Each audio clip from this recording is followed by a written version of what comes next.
நீ சொல்ற மீத்தேன் எடுக்காம என்ன சிமான் செய்யறது, நீ இந்த நிலக்கரியில மின்சாரம் எடுக்காம என்ன செய்யறது அப்படிங்கிற. இப்ப நீ கவனி, இது தீர்ந்து விடுகிற வளம் எது? மீத்தேன். நிலக்கரி தீர்ந்து விடுகிற வளம். 66 ஏக்கரை இதுவரை எடுத்திருக்கான் நெய்வேலியில. இன்னும் 26 ஏக்கரை எடுத்து நிறுத்தி வச்சிருக்கான். ஏன்? நம்ம இருக்கிறதுனால.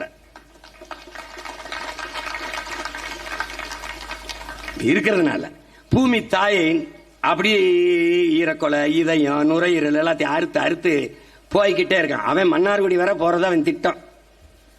ஆனா நீ நெய்வேலியை தாண்டக்கூடாதுங்கிறது நம்மளுடைய திட்டம். இப்ப நீ வந்தா என்ன சிவாசிமான் இழுத்து போட்டு வெளியேறு, வெளியேறா. போரின் பேரழிவிற்கு பிறகு கூட மக்களை மீள்குடியேற்றம் செஞ்சிட முடியும்.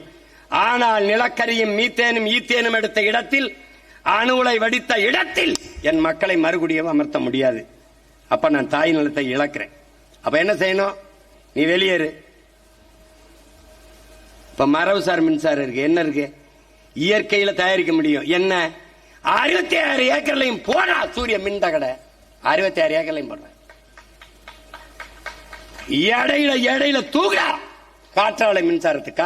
காற்றாடிய போடுற. எவ்வளவு மின்சாரம் தயாரிக்கலாம் நீ எண்ணி பார்த்துக்கட. ஏன் அதை செய்ய முடியாது? ஏன் செய்ய முடியாது?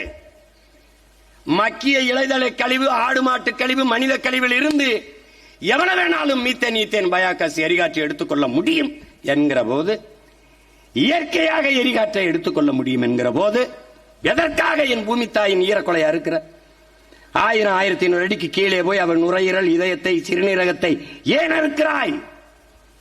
ஏன் திருப்பி எடுத்து வெளியில போட்டினா அந்த இடத்தை எப்படி வளப்படுத்த முடியும்? மறுபடி வருமா? அந்த மீத்தேன் நிலக்கரி எப்படி வந்தது?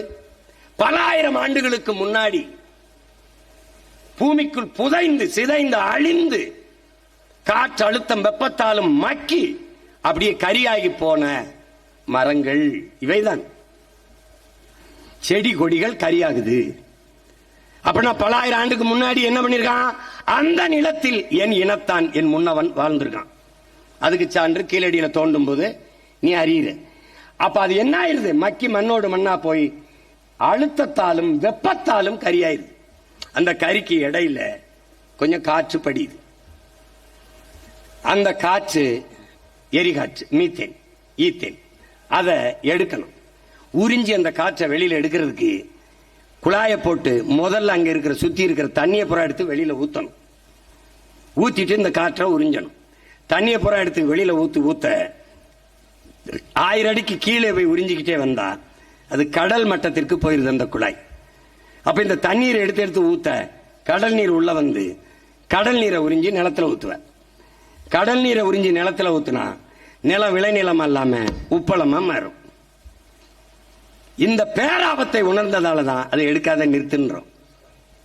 அப்ப என்ன செய்யறது? வா, என்னுடைய ஆடு மாட்டு கழிவு, மக்கிய இலைதலை கழிவு, மனித கழிவுல இருந்து நீ எவ்வளவு வேணாலும் மீத்தேனை ஈத்தனை எடுத்துக்க முடியும், பயோகேஸ் எடுத்துக்க முடியும்.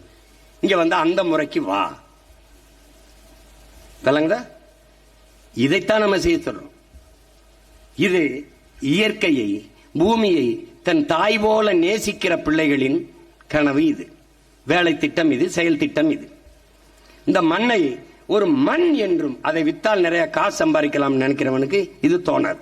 இப்ப நமக்கு இது எப்படி பார்க்கிறோம்? மரம், மரம், மழை, மழை, மரம் என் மூச்சு காற்று, என் உயிர், என் உயிர். மரம் பறவை குருவிகள் வீடு, பறவைகளுக்கான உணவு, மரம், மரம் நிழல், நிழல். இப்படி இருக்குது.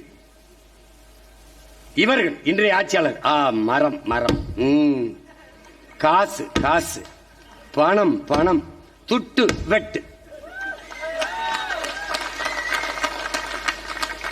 நம்ம பார்வையில இப்படி, அவன் பார்வையில அப்படி. இப்போ நான் என்னுடைய பேச்சுல எதிரா வளர்ச்சிங்கிற காணொலி இருக்கு, போட்டு காட்ட சொல்லியிருக்கலாம். அது தவறு விட்டு இருந்தாலும் வலைவெளியில் இருக்கு. எது வளர்ச்சிங்கிற? நான் வயிறு நிறைய பசியோடு இருக்கும்போது நீ விண்வெளிக்கு விண்கலம் ஏவறத வளர்ச்சிங்கிற. 5000 ஏக்கர்ல ஏர்போர்ட் கட்டி ஏர்போர்ட்டி உழுகிறத விட்டுட்டு ஏர்போர்ட் கட்டி பறக்கிறத வளர்ச்சிங்கிற. உனக்கு வளர்ச்சினா என்னன்னு தெரியுமா? வயிற்றுல நான் பசியோடு இருக்க, அதை பத்தி கவலைப்படாம அப்படின்னு நான் பேசிட்டு இருக்கிறேன். அப்போ ஒரு காணொலி, ஒரு தங்கை, ஒரு 8 வயசு இருக்கும். அவ ஒரு திருமண நிகழ்வு, ஏதோ ஒரு நிகழ்வு, அந்த நிகழ்வுல சாப்பிட்டுட்டு ஒரு பெரிய வட்டையில எச்சி தட்டை போடுறாங்க. அந்த தட்டில் இருக்கிற மிச்ச மீதி இந்த உணவை எடுத்து எடுத்து தின்னுகிட்டு இருக்கு, முட்டிக்கால் போட்டு. அது வல்ல கொடுமை, அது வல்ல கொடுமை. அதுல பல கால்கள் இப்படி இப்படியுமா அந்த குழந்தை இப்படி சாப்பிட்டுக்கிட்டு இருக்கிறது, இந்த தட்டு இருந்து எடுத்து சாப்பிடுறத, இந்த மிச்சத்தை, இந்த எச்சியை சாப்பிடுறதை பார்த்து கொண்டே பல கால்கள் போய்கொண்டிருக்குது. அவன் முன்னாடி இப்படி நின்று இப்படி பயந்து பயந்து சாப்பிட்டுக்கிட்டு இருக்கா. பல எச்சி தட்டுகள் அவன் முன்னாடியே வந்து விழுகுது. அதுல ஒரு மனிதன், ஒரு மானுடன் கூட, பாப்பா அதை செய்யாத, வா கையை கழுவிட்டு வா, எங்களோட வந்து சாப்பிடுன்னு ஒருத்தன் கூப்பிடலடா. இந்த மனித பதர்களுக்கு இடையில நீ வாழ்ந்து கொண்டிருக்காங்கிறத கவனத்தில் வச்சுக்கடா. புரியுதா உனக்கு? எப்படிப்பட்ட சமூகத்தில் நீ இருக்கான்னு பாத்துக்க.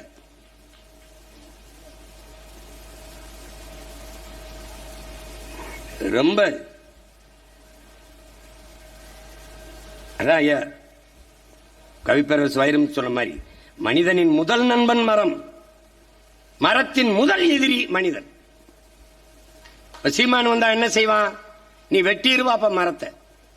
மனிதனை வெட்டி கொலை செய்வது மாதிரி 6 மாசம் உள்ளதுக்கு போட்டுருவேன். நான் சட்டம் போடுவேன் என் வரைவில் 16 சொன்ன போது சிரிச்சா, அதே சட்டத்தை சீனா கொண்டு வந்து பல்ல இழிச்சா.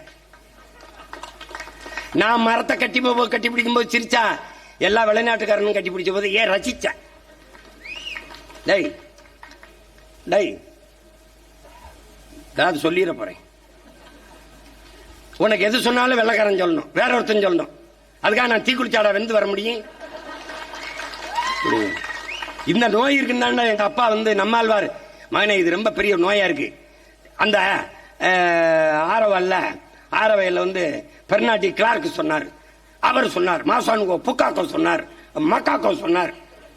ஓ அப்படி இருக்குமோ அப்படின்னு இல்ல. இப்போ அரியனஸ்ங்கிற ஒரு வேதியியல் அறிஞர் இதை சொன்னார். அரியனஸ் ஒரு வேதியியல் அறிஞர், நோபல் பரிசு பெற்றிருக்காப்ல. அப்ப சரியாத்தான் இருக்கும். சீமா, அவன் சீமான், நம்ம சீமான் தானே. நான் இதை மதுரையில் இருக்க ஆயர்கிட்ட போய் சொன்னேன், நான் இவ்வளவு பேசுறேன், சனம் மக்கள் என்னை கவனிக்க மாட்டாங்களேன்னு. அப்படிதான் இருக்கும். உலகம் பூரா இயேசு இறைமகன், சொந்த ஊர்ல தச்சர் மகன் தான், சொந்த ஊர்ல ஆசாரி மகன் தான், அடுத்த ஊர்ல ஆண்டவன். அந்த மாதிரி நான் என்ன கத்துனாலும் இவனுக்கு புரியல. உள்ளூர் மாடு வேலை போகாதுல. ஒருவேளை இதையே இதர் மே ஷாத் மே ஹே இன்வா ஸ்வச்சத த்ரீஸ் வேனா the tree was in the wonderful the human nature. என்னமா பேசுறான்? ஐயோ சீமான் வெரி இன்டெலிஜென்ட்டும்பா. இவங்கள போய் ஏ அப்ப என்னன்னு கேட்டுங்க, இதை வெள்ளக்காரன் பேரை சொல்ல வேண்டியது இருக்கு. இப்ப கூட நம்ம சொல்றது இல்ல, மதங்களை விடு, மரங்களை நடு, சீமான் அப்படின்னு போடாம சில்வஸ்டர் ஸ்டாலின் அப்படின்னு போடு.